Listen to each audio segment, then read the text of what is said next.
Right now, as you can see, my field of view settings are the lowest it can go in terms of total degrees of my vision. Now, I do actually have the most possible vertical shot reduction for recoil on this weapon. Now, I have my optic, which also does vertical recoil. It's the only optic that actually does it. SFMB brake, 40% vertical recoil reduction, pretty standard. And it doesn't really matter which vertical grip as long as it does vertical recoil reduction. This is the maximum amount of vertical recoil reduction I can have. Now, when you have the lowest actual degrees of vision, obviously you're going to be zoomed in the most. And as you can see, with this field of view, I can actually see everything very clearly and take very accurate shots, as I kind of showed off at the beginning of this. Now, when it comes to this kind of thing, obviously this weapon is probably the best weapon in terms of like accuracy and recoil reduction, as it just has like the best like baseline plus all the attachments and stuff. Now let's take a look at this weapon. Now this weapon is probably the highest recoil in the game when it comes to just per shot recoil, maybe aside from like a 7.62 round. But generally speaking, this is the highest. I'm taking the silencer off, or the suppressor, I should say. Then I'm not even going to use any type of vertical recoil reduction. And we're just going to kind of take a look at the comparison of how they're shooting. So obviously you can see a lot, as I said before, you can still see a lot of stuff.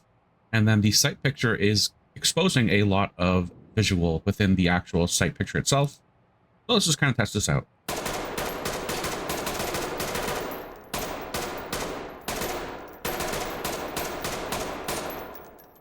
Okay, so it's not too bad. Let's try full auto. Okay, I'm going to do it down sights. Now, obviously that I had to control that a lot because this is a very aggressive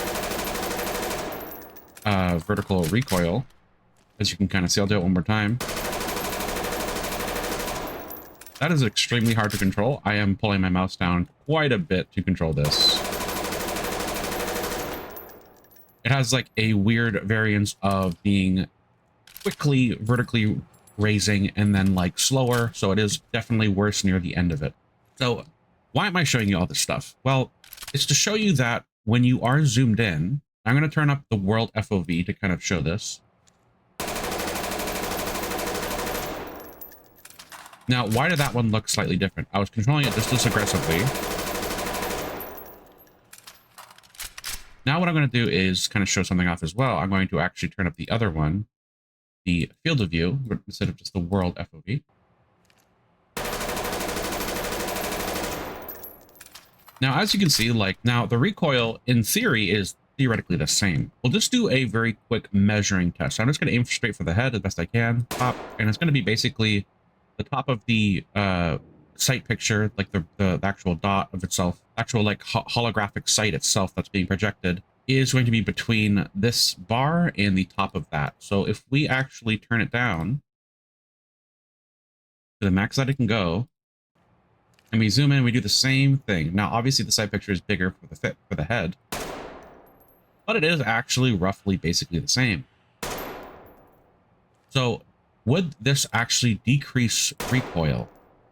Kind of. It can decrease the perception of recoil because your screen, if you notice, like if you look at my top of my screen when I'm shooting, it raises up significant. And obviously if you are doing something like full auto and you're zooming in, your screen is shaking like a lot like this, right?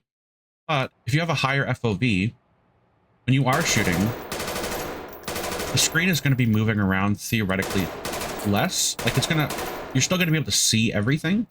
So you can adjust for the sight. So just as like a general thought experiment, this doesn't have the best recoil reduction because it doesn't have the SDR, but I am using the longest scope just to kind of illustrate a concept. Now, obviously I can see more things, but obviously I can see less detail because obviously I'm zoomed out more.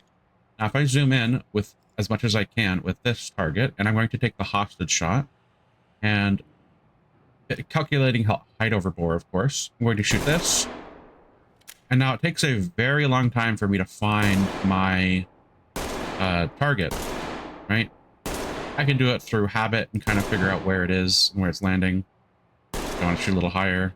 So when I am doing this to illustrate this concept, if you are shooting from a more zoomed out perspective, you can find your target a bit faster, and then you can control the recoil a bit faster. That's kind of what I'm getting at when I'm saying, hey, you should if you the higher FOV you have of this is usually the better for recoil control, because you can decide how much you are actually going to shoot, and then it's going to be pulled down from your mouse, or if you're playing our controller.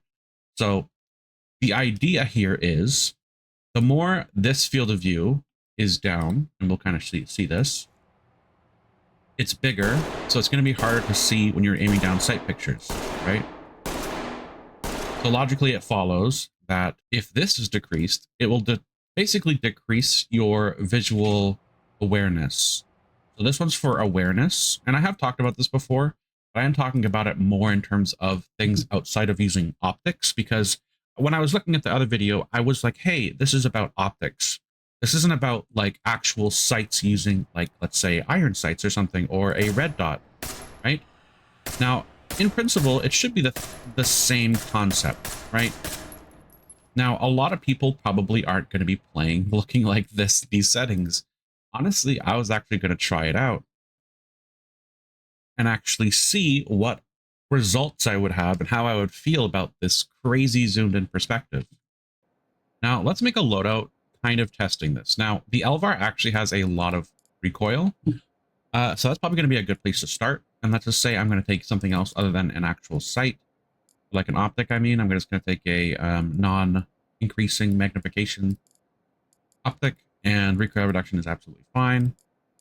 I'm going to take a few points into the pistol, because we're going to try to use the pistol using a shield, because that's usually whenever you bring a pistol, it's usually for a shield. And we're going to take basically the best weapon in the game for the pistol, which is the Mark V. We're going to save this loadout. We got stingers for throwing when we need to, and we got C2 and a tactical shield. Now, the goal is I'm just going to see and compare my usual gameplay experience with this field of view experience.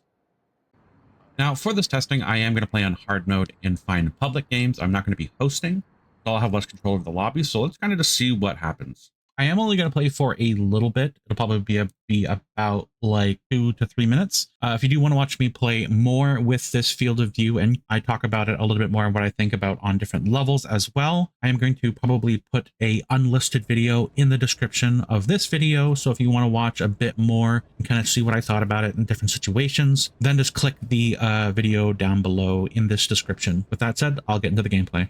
All right, that's just a single person, because for some reason I keep disconnecting from all these games. Kind of silly.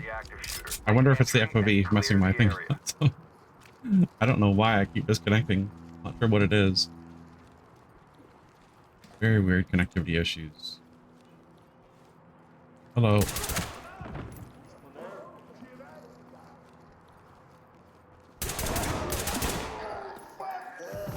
We're still doing clean work. Obviously, if someone's closer to you, then you're going to have a harder time snapping to targets, but it's adjust for sensitivity, of course, of your weapon and stuff like that. Hey. Oh, I thought I saw somebody there. Oh, okay, you got him. I'm going to pie this off. It should be pretty easy to do. My increased magnification. It is a little disorienting, though. You probably have to get used to this. I didn't know I was crouching. But yeah, like, it's not too bad. I honestly, it's okay. Like, I could probably play like this. Sure. Oh my god! Oh my god! Holy shit, that scared me. Oh, okay, I'm good. Yeah, you obviously have to move a lot more to hit your targets up close. That is an issue. So you're definitely gonna have to travel a longer way technically, so it's going to slow your kill times when you're close. But when you're in like lanes of fire like this, like, it's really easy to stay there and do good stuff.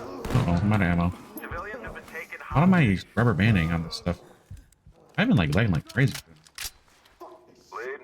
Okay, what am I stuck on?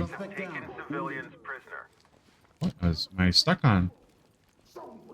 Okay, well, I thought he took a hostage, so that's my fault. Okay, that doesn't count. I was like, oh, he ran to the right and took the hostage, or his left, my right. He ran to his left and went to the girl in there, the mother of his whatever.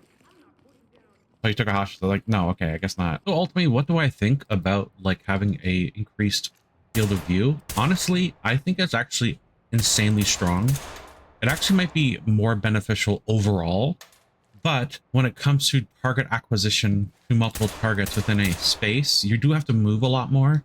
And if a target is very, very close to you, it's going to be harder to kind of track that target because you do have to move a lot more aggressively. So as long as you are an aggressive, like accurate aimer and you can kind of like, you know, adjust your aim and have like good tracking, I think this is actually going to be more beneficial than actually using the other type. Or maybe actually, I don't know. Maybe we should test that out. Maybe I will do the extreme and do the other one, max field of view, max world FOV, and kind of see if this is more beneficial or less beneficial.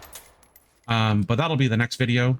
Stay tuned for that. Let me know what you guys think about this one. Do you feel like this one's going to be better?